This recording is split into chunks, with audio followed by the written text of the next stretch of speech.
इसी टॉपिक को आगे बढ़ाते हुए अब हम देखते हैं व्यक्तिगत विक्रय एवं विक्रय कला के महत्व क्या है। विक्रय कला संपूर्ण व्यावसायिक जगत में ही नहीं बल्कि संपूर्ण अर्थव्यवस्था में भी उसका महत्वपूर्ण स्थान है। वास्तविकता तो यह है कि विक्रय कला के अभाव में संपूर्ण अर्थव्यवस्था का गतिचक्र ही रुक जाएगा। शायद इसलिए भी अनेक विद्वानों ने या विक्रयकर्ताओं ने अर्थशास्त्रियों ने इसे अनेक रूपों में दोहराया है कि विक्रय बिना कुछ भी घटित नहीं होता है। Nothing happens until somebody skill something sells something. इस वस्तुतः संपूर्ण अर्थव्यवस्था का जो कुछ भी होता है वो विक्रय प्रक्रिया पर ही निर्भर करता है। विक्रय उपभोग की प्रक्रिया कब जन्म देता है और उत्पादक आदि का अंत है। अतः विक्रय की अर्थव्यवस्था एवं समाज में उत्पादन प्रक्रिया कुंठित रहेगी। जब विक्रय उत्पादन की प्रक्रिया ठीक ही नहीं चलेगी तो रोजगार और जीवन में आराम और खुशी और राष्ट्रीय विकास, सरकारों का उत्थान एवं पतन, खेल एवं खिलाड़ी, वैज्ञानिक आविष्कार, नव प्रवर्तन आदि सभी प्रक्रियाओं के मृतप्राय भी हो जाएंगे। अर्थव्यवस्था के विकास के द्वारा जब राष्ट्र एवं समाज की अन्य क्रियाओं का भी विकास किया होता है। संपूर्ण अर्थव्यवस्था के विकास के लिए विक्रय कला जो है वो अनिवार्य होती या अपरिहार्य है। संक्षेप में हम विक्रय कला का महत्व सभी क्षेत्रों के आधार पर देखते हैं। तो इस विक्रय कला को हमने 3 भागों में बांटकर इसका हम अध्ययन कर सकते हैं। व्यवसाय के लिए महत्व एवं समाज के लिए महत्व तथा लास्ट समाज उपभोक्ता के लिए महत्व। सबसे पहले हम लेते हैं व्यवसाय के लिए महत्व। व्यवसाय के लिए विक्रय कला का अधिक महत्व है। विक्रय कला व्यवसाय का पर्यायवाची शब्द बन गई है। जहाँ कहीं भी व्यवसाय होगा वहाँ विक्रय कला अवश्य होगी। इसीलिए आजकल अमेरिकी संस्थाओं ने यह तक स्वीकार कर लिया है कि प्रत्येक कर्मचारी ही विक्रय करता है, यानी every employees is a salesman. आधुनिक व्यवसाय के सफलता के लिए विक्रय कला एक अपरिहार्य हो गई है।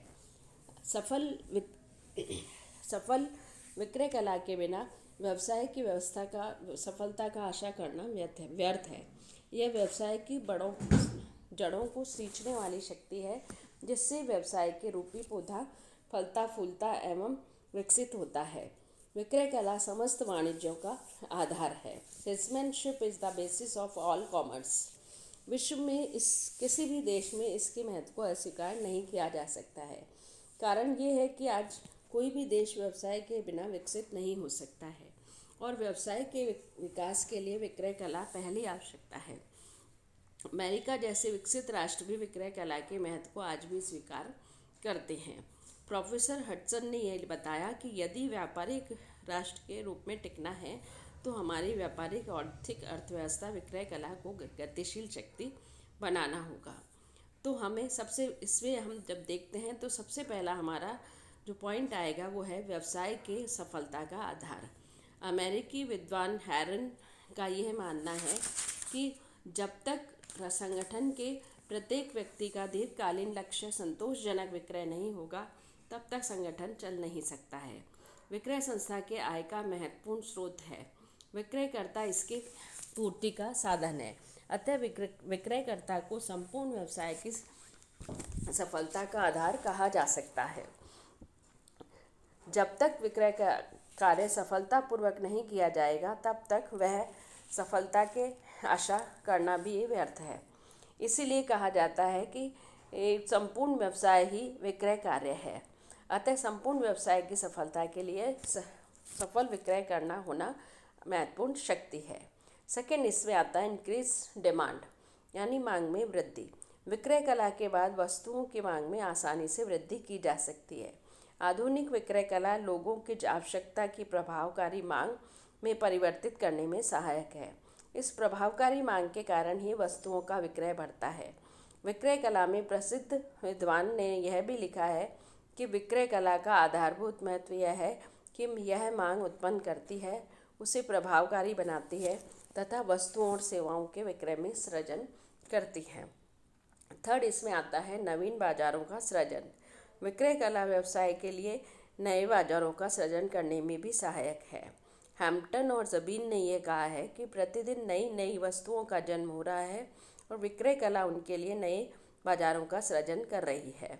विक्रय कला द्वारा विद्यमान बाजारों में तो माल का विक्रय किया जा सकता है, साथ ही नए क्षेत्रों में नए ग्राहकों में माल की मांग का उत्पन्न करने में भी विक्रय कला का महत्वपूर्ण स्थान है। फिर आता है आपका नेक्स्ट नवकरणों को प्रोत्साहन, प्रमोट्स इनोवेशंस। विक्रय कला के द्वारा नवीन वस्तुओं को आसानी से विक्रय किया जा सकता है। फलते से व्यवसाय में नवकरणों को प्रोत्साहन मिलता है और नवीन वस्तुओं के निर्माण करने में पुरानी वस्तुओं की नवीनता उत्पन्न करने का अवसर मिलता है। रसेल, बीच और बुर्स्किक ने अपने विचार लिखते हुए ये कहा है कि नव प्रवर्तनों को जब तक कोई महत्व नहीं होता तब तक उन्हें प्रयोगशालाओं एवं गोदाम से निकालकर बाहर नहीं लाया जा सकता है। विक्रय कला को ऐसे उपकरणों की जानकारी भली प्रकार दी जा सकती है।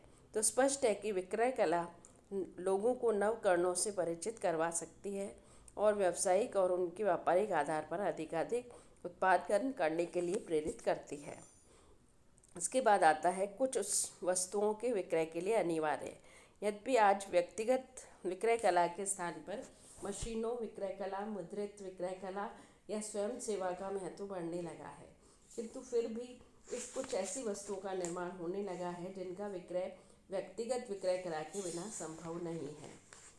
जिसमें थॉमसन ने ये लिखा है कि बहुत सी वस्तुएं विक्रय कला के माध्यम से बेची जाती हैं, किसी अन्य माध्यम से कभी नहीं बेची जा सकती।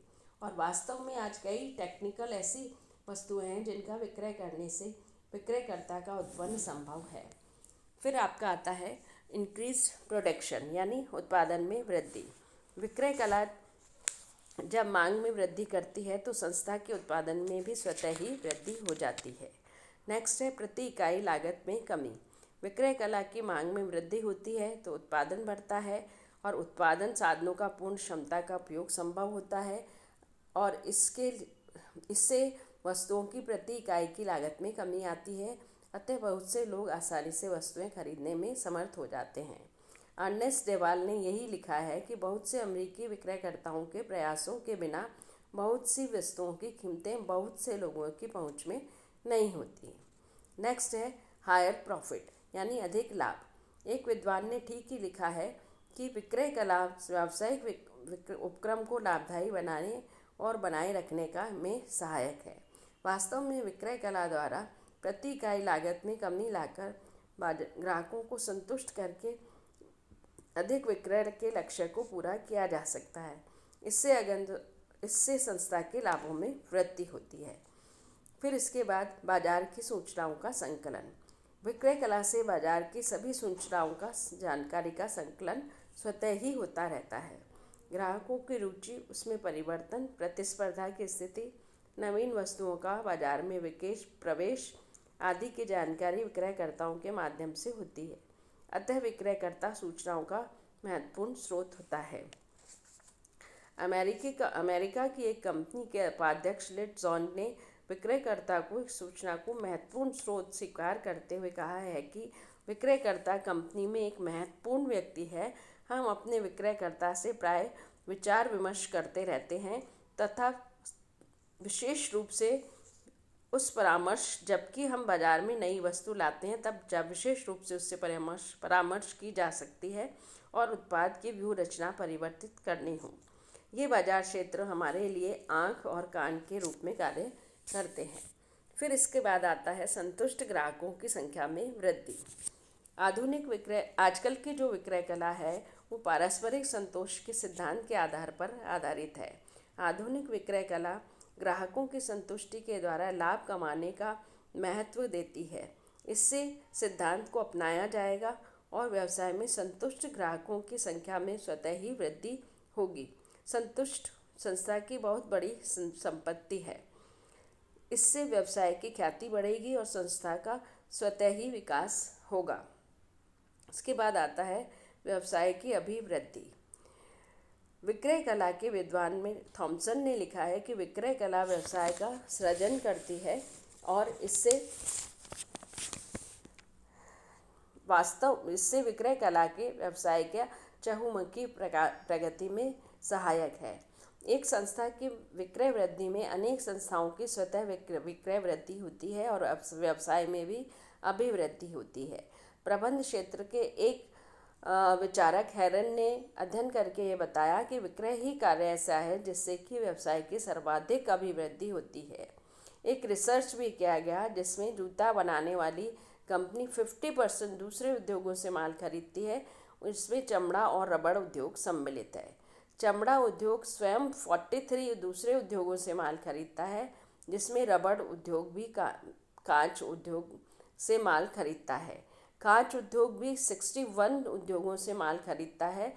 तो इस क्रम में जूता उद्योग में 190 उद्योगों में उत्पादन और विक्रय कार्य किया जा सकता है। तो स्पष्ट है कि एक उद्योग में विक्रय से देश के सभी उद्योगों में विक्रय होता है और इस प्रकार विक्रय से देश के व्यवसाय में अभिवृद्धि होती है। इसके बाद आपका आता है व्यापार चक्रों से सुरक्षा। विक्रय कला व्यवसाय को व्यापार चक्रों अर्थात तेजी मंदी के झंझावत से बचा सकती है। विक्रय कला के द्वारा वस्तुओं की क्रय करने के लिए प्रेरित किया जा सकता है। इसके लिए उसका उपभोग बढ़ेगा और उससे उत्पादन में वृद्धि होगी और उत्पादन में वृद्धि होने से उपभोग की प्रक्रिया को निरंतर रूप से चलाया जा सकता है। इसी प्रकार नए उद्योगों का विकास भी होगा। इससे प्रकार बाजार में न तो भयंकर मंदी आएगी और न ही अत्यधिक तेजी। व्यवसाय का एक निश्चित गति से विकास होता रहेगा।